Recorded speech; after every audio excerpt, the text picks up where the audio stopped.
ملک میں مہنگائی کی رفتار زور پکڑ گئی۔ ہفتہ وار بنیاد پر مہنگائی کی شرح میں 0.28% اضافہ ریکارڈ کیا گیا۔ ہفتے بھر میں آٹا، دال، پیاز، گھی اور مرغی سمیت 20 اشیاء ضروریہ مزید مہنگی ہو گئیں۔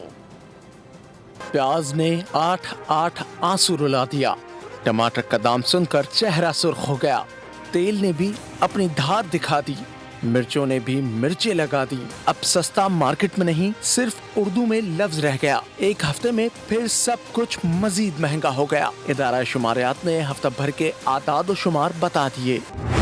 20 اشیاء کی قیمت میں مزید اضافہ، 9 کے دام گرا دیے۔ سالانہ بنیادوں پر مہنگائی بڑھنے کی شرح 9.29% رہی۔ مرغی سمیت گائے بکرے کا گوشت بھی مہنگا ہو گیا۔ چنے کی دال اور چائے کی پتی عوام کی پہنچ سے دور ہو گئی۔ آٹا اور پیٹرول بھی مہنگے سے مہنگے ترین ہو رہے ہیں۔ آلو اور کیلے بھی عوام کی پہنچ سے باہر ہو گئے۔ روپوں میں مہنگا ہونے کے بعد پیسوں میں دام نیچے آ گئے۔ سبسکرائب کریں اور بیل دبائیں تاکہ کوئی خبر رہ نہ جائے۔